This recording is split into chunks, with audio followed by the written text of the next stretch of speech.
Tonight on Joy News, prime health experts express worry about the increasing number of pregnant women opting to be delivered of their babies at prayer camps. People are taken to the prayer camps first before they are brought here, and by so doing, they come to us practically dead. We find out how one district hospital is dealing with the problem. 4 years after the June 3 flood and fire disasters, which claimed scores of lives, some of the victims who never received any compensation have finally been handed checks thanks to the Benin government. Some of the victims' relatives, however, still seeking closure. Years on, we've not been able to find the body, and we've been up and down. So dates, we haven't received the reports. So the question still remains, where is the DNA report? Public Utilities Regulatory Commission announces water tariffs will go up by 8% from next Monday, July 1. I think it should have been 3%. It should be, the increment should be 3. 8 is too much. The Ghana Water Company is also not satisfied, saying the increase should have been higher. We had requested for a higher percentage, but the information has just come in this morning, so management is going to meet and then we'll see what to do. RC is, however, convinced they found middle ground. And Sandra is here with a business headline. Yes, coming up in business, new payments and settlement laws to compel telecom companies and banks operating mobile money services to have 30% local equity before obtaining license. Now that the Payments and Services Act has been passed, all of them are going through the processes to be licensed. Every mobile money operator, which is foreign, have to get a local participation of 30%. Sandra Fenu will be here with the business in 30 minutes. And pressure group Truth and Accountability Forum drags former President John Mahama to Shraj over a donation of vehicles he made to his party, the opposition National Democratic Congress. So many allegations of corruption leveled against him, from the embryo, the Brazil embryo, from the Jibril Kanazua issue, Amajaro, cocoa issue, a whole lot, even to the extent that some of them went to Shiraj, where he was pronounced guilty of breaking his own rule. I'm Israel Lion. Joy News Prime comes to you live from the Joy News studio. Akuko Mlimli here in Accra with digital address GA0992539. Stay tuned in.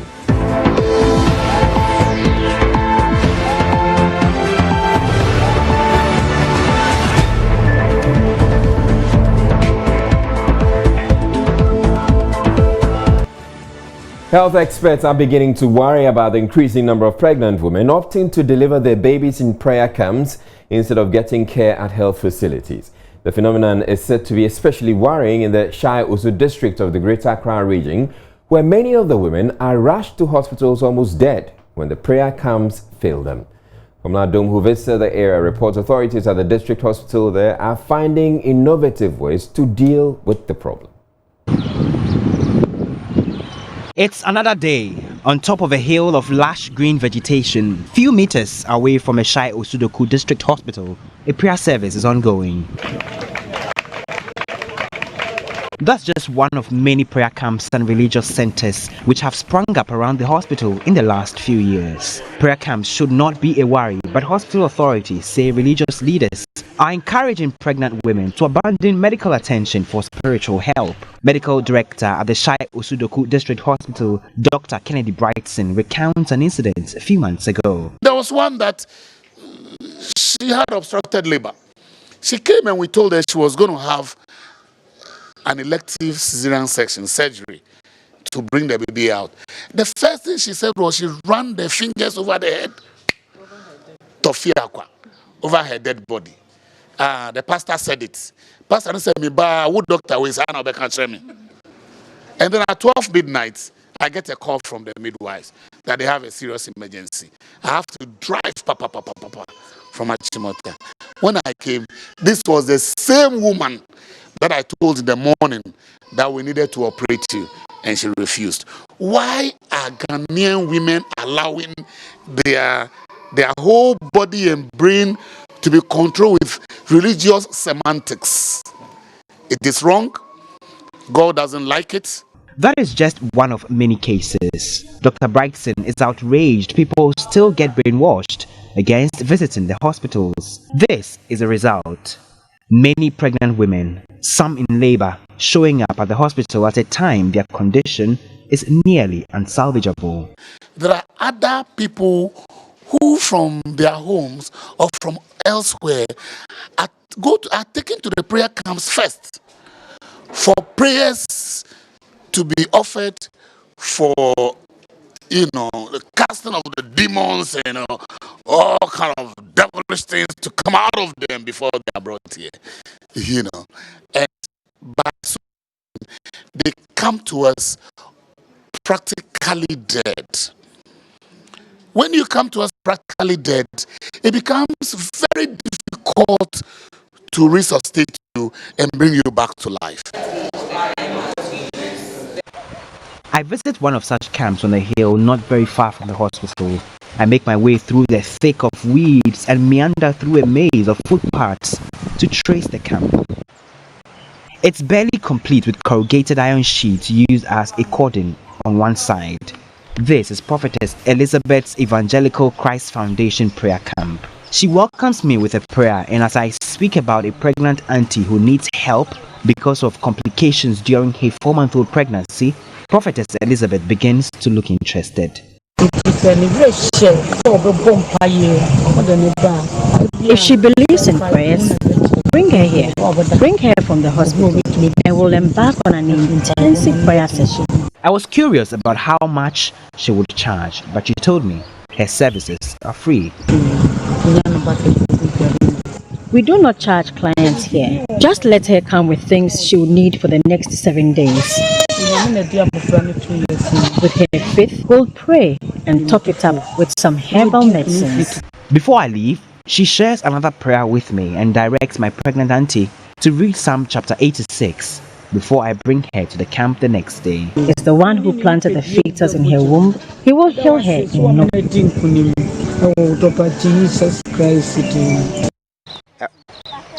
Few meters away from this prayer camp is another compound of this spiritual healer. There was nobody there at the time of our visit, but his poster speaks for him, professing that he heals all sorts of illnesses, including pregnancy complications. These are just two of many spiritual centers health officials at the Osudoku Hospital are contending with, but they have found a way to deal with the problem.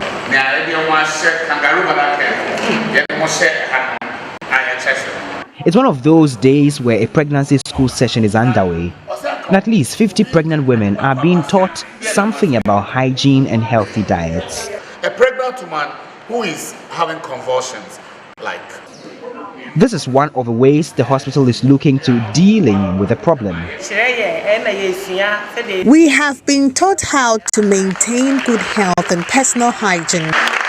This intervention aside, Dr. Brightson says reaching out to these prayer camp controllers and preachers is another step they are considering. We need to do some collaborative work, which we have started.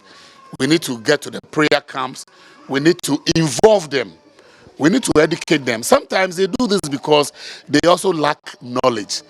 Well, this is the reality playing out here, and it may be difficult to resolve, especially because of freedom of belief and religion. According to the Director General of the Ghana Health Service, Dr. Anthony Nsiasare, in 2018, 9% of women died from maternal health complications in the northern zone visited prayer camps, while 20% died in the middle zone. Another 26% died from maternal health-related complications in the southern zone as a result of visiting these prayer camps. With the SDGs Goal 3 aiming to reduce global maternal mortality ratio to less than... Well, elsewhere, the Criminal Department of the Ghana Police Service says it is investigating the founder of Zoe Outreach Embassy Church, Pastor Kevin Kobri, after over 200 customers of two of his companies filed complaints against him over locked-up funds. The police picked up the pastor after Sunday service when some angry customers besieged his church premises for the second time in as many weeks. There is more in this report.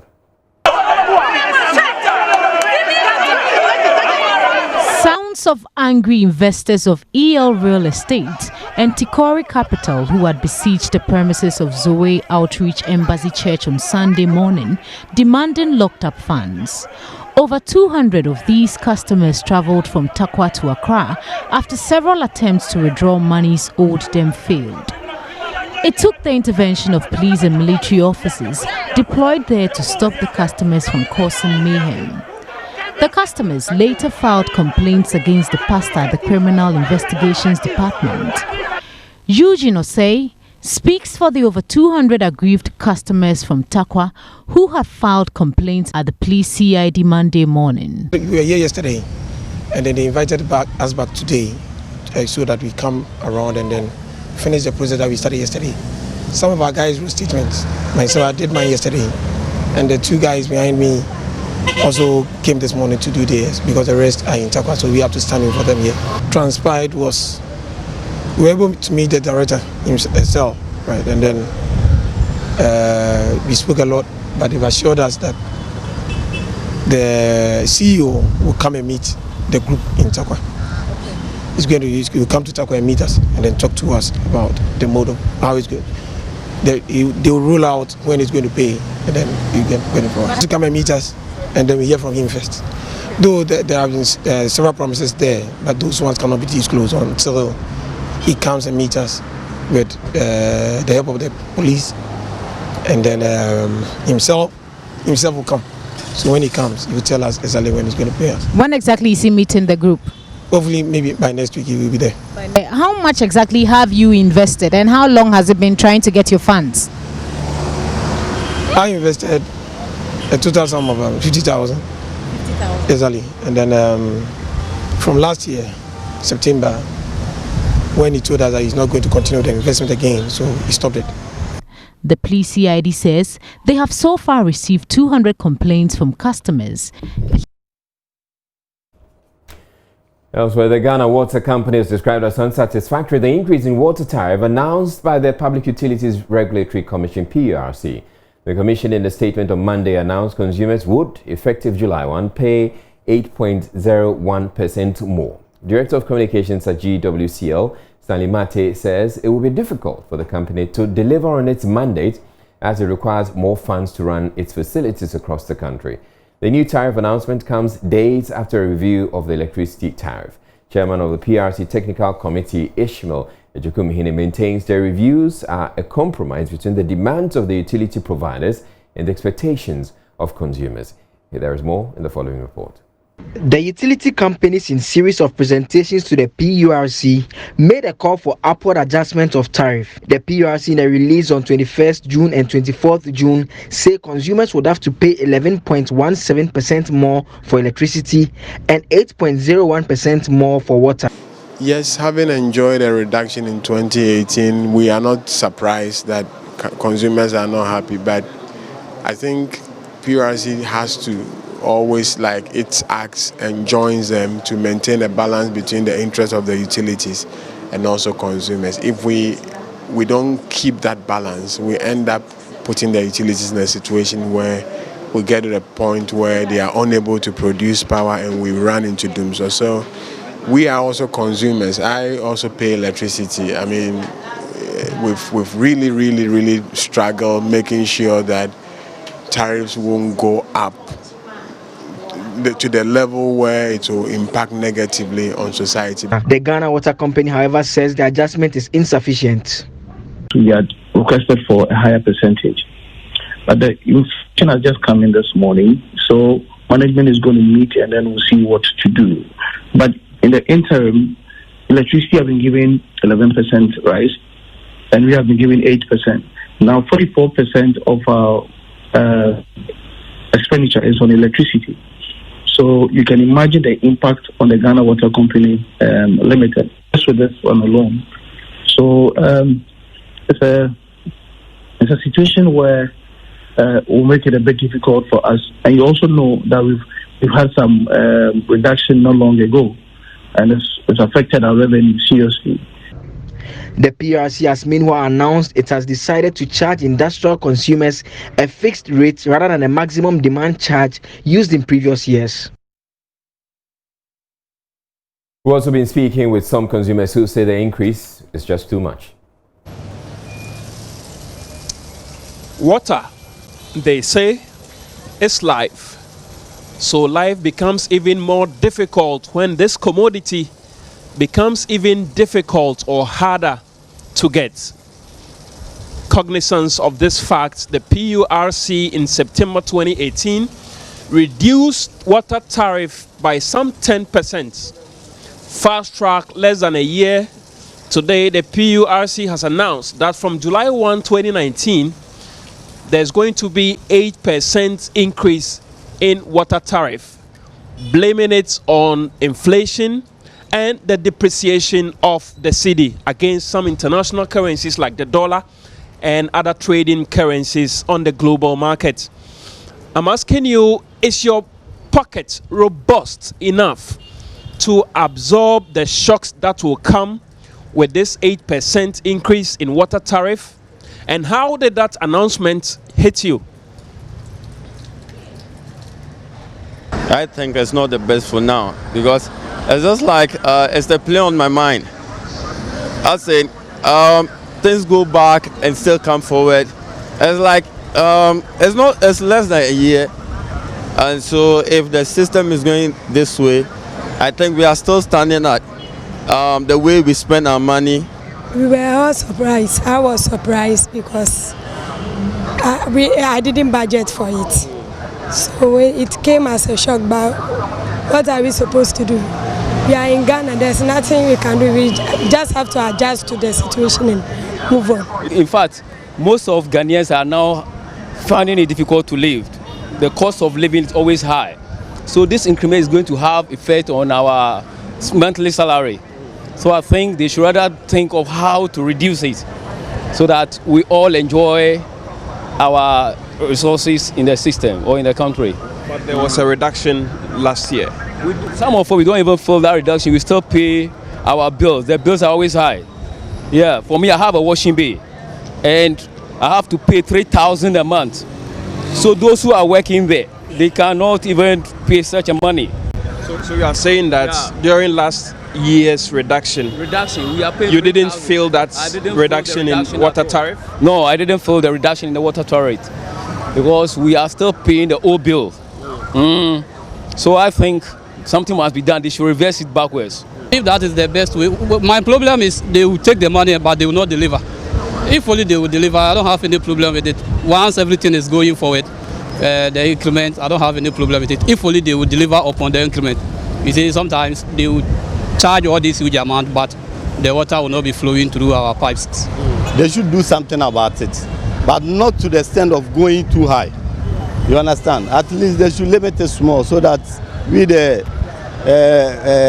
that our salary is small, we can afford it. Residents of Enchiko, a predominantly farming community in the Awin district of the Western region, are worried about what they describe as neglect by successive government to bring development to the community. The residents say access to potable drinking water has been a challenge for years, and they want government to remedy the situation. As part of JoyNews' Safe Water project, correspondent Inathalia Kwanza visited the community and now reports. Is life. That should explain why the people of Enchiko are walking over each other with their buckets, basins, and anything they can fetch with. They rush here for water every day. Blaise Stephen is the Benkumhine of the community. Our source of water. You see, initially we were depending on the streams and hand dug wells. Such a big community like this, we have only 2 boreholes. We have only 2 boreholes that serve the whole community. So we were depending on the streams. All of a sudden there was the influx of the illegal mining, the Galamsey system, and as I speak to you now, all our water bodies are polluted totally. So we are even afraid. Now as I speak to you now, when I'm going going to farm, I have to get a bottle, fetch some water into it, and if the place is far, how can I survive on one bottle of water? So it's obvious. In fact, our water system here is very bad. You see, when the Chinese came, they dug a whole lot of, if I will say, they dug a lot of holes, manholes that have, now at the moment they are death traps as I speak now, because they didn't cover them and they are filled with water. And when it rains, this water drains into the main system. And in the course of their working today, we're using a lot of chemicals. So we are now afraid. Look at our road. So if I should drink the water that I used to drink, and when I'm sick, how do I get to the hospital? So it's a very serious problem. According to data from the Ghana Water and Sanitation Crisis, in Ghana, close to 6 million people rely on surface water to meet their daily water needs, leaving them vulnerable to water-related disease, and residents of Encheko are among such troubled communities. Some of the residents have stopped drinking the water from River Ndoria because they know the activities of illegal miners have polluted the river. They have redirected the passage of the water. You see, they have dug holes in the river, and in the course of their working, they use a lot of chemicals. So when we drink, we feel sick. Just take a look at this big town. We have only 2 boreholes, and we always fight when we go there to fetch water.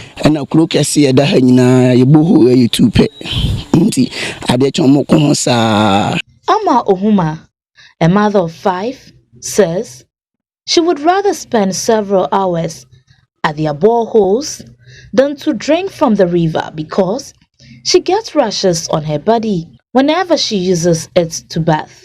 So the first na dwale na de ye aduane na de ye nyema bebre sese so na say the water is not polluted. Even when you take your bath with it, you don't feel comfortable. The galamseyers have destroyed the water. The water used to be very clean. We can't do anything with it. Mpanyifo ina mpo no mo dwale se galamseyers fo ne ba ya nsuo ni na say yentimi fa nya hwe we o sa dwale sese na ho ye wonyene. The World Health Organization estimates 663 million people lack access to potable water globally. Water-related diseases affect more than 1.5 billion people every year. Water sanitation and hygiene-related disease kills nearly 1 million people each year. Every 90 seconds, a child dies from water-related disease. In Athalia, Konsa, Joy News, Western North Region.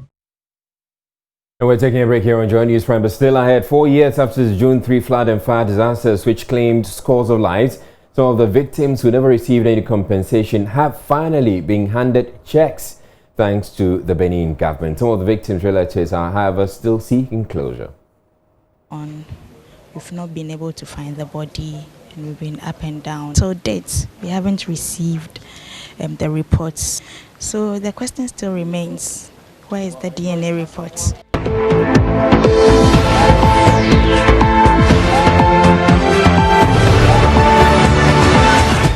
Environmentalists are criticizing government over what they say has been an ineffective implementation of its ban on illegal rosewood logging. Minister of Lands and Natural Resources Kweku Asomatreme on Tuesday, March 12, announced the ban, but the groups say logging has continued.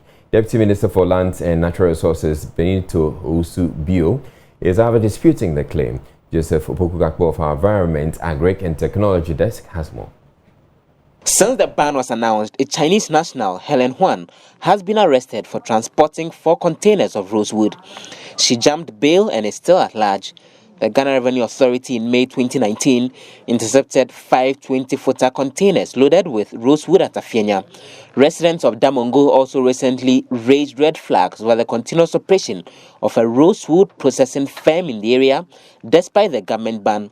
The Kalakpa Youth Club, in a media statement, claimed there has been continuous harvesting of rosewood in the Kalakpa Forest Reserve at Abutia in the Volta region, despite the ban. Member of Parliament for Bosa South, Dr. Clementa Park, in a statement said the ban has not been effective enough, claiming state agencies are rather fighting over who takes custody of impounded rosewood, describing it as an embarrassment. But Benito Usubio tells JoyNews government has done well thus far enforcing the ban. We as a ministry, we say we have banned it. So when you hear that somebody has been able to drive from the northern region to almost Tema before he's arrested, then what that should tell you is that there are others who are conniving and helping them to do it. And this is a source of concern to us. Why should the person even dream that he can take it to the port? What it means is that even at the port too, they are not helping. What sort of inspection are they doing there? To the extent that they can be able to help by arresting anybody who comes to the port and wants to export rosewood. We say there's a total ban. Whether it is salvaging, whether it is felling, whether it is exporting or whatever, everybody must cease work. The security agencies virtually the weak chain in all of this fight, you would say? It's not the security alone, it's all of us. What has been done to find someone like Aisha? Is there any support the Forestry Commission and Aisha? The Rosewood Queen who was arrested and she jumped bail eventually. Oh, please. Somebody's been arrested by the Forestry Commission. The person is sent to it goes through the due process of law. It's giving bail and the person jumps bail. What can we do about that? For you, it's someone's job. It's someone's job to make sure that where's the bail surety? Who guaranteed the bail? That person must be looked for. And I know the judiciary would insist and will work on that, including the police. That person should never be allowed to go scot-free.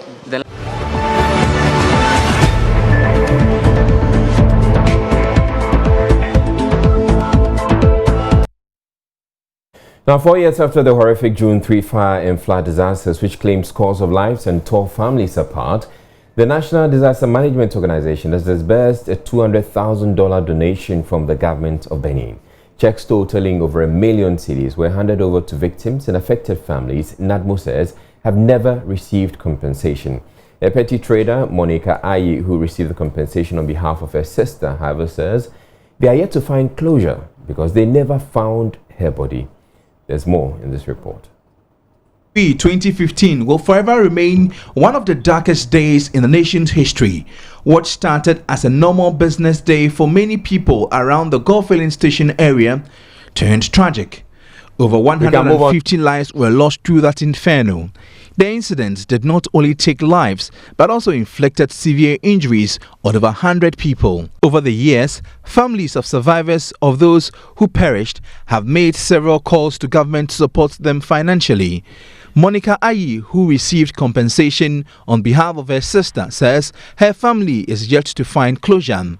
This is because they have not yet seen the body of their deceased relative till date. 4 years on, we've not been able to find the body, and we've been up and down. Till date, we haven't received the reports. So the question still remains, where is the DNA report? Besmako Usu also lost his father in the fire. His brother, who was a photographer, met his untimely death on his way to deliver some pictures to a client at Odona. On that fateful day, he sent pictures to Odona. And then he stayed there until evening when it started raining. So when it was raining, about 9 p.m., one of the son, the elders, called and he said it's at the circle. So when the rain stops, he will come back. But when the rain stopped, to the following morning, 6 a.m., 7 a.m., 8 a.m., he didn't come. To address the concerns of the affected families, government set up a 7-member committee in March 2019 to oversee the disbursement of monies to support these families. On Monday, NADMO disbursed $200,000 to affected families with support from the Benin government. Speaking at the event, Mayor of Accra, Mohamed Nia J. Sowa, told Ghanaians to be responsible and exhibit good environmental practices as government continues to make investments in protecting the environment. I would like to remind all of us here that we should be very conscious of our own health and safety as citizens and human beings. That our actions and inactions are major contributing factors to the challenges that we are confronted today. And as much as the city authority may do its best, central government interventions may go far, but our own actions, very important. Deputy NADMO boss and chairman of the committee, Seji Saji, says this intervention was targeted at families who have never received any compensation since the June 3 incident. It is impossible to support all the victims all over again. So the committee therefore decided to focus on those who did not receive any support at all. Meanwhile, Benin ambassador to Ghana, Martine Francois Dosa, says her country will continue to support and maintain good relations with Ghana. Benin and Ghana are the same. We are brothers, and we are in West Africa. We are friends. We are from the same family. In all, 84 persons were handed checks by NADMO. The beneficiaries were advised to invest the monies into productive ventures. Now, there are some people who have tried to connect the disbursement of the funds from the Benin government to the match that Ghana has to play with Benin at the AFCON on Tuesday.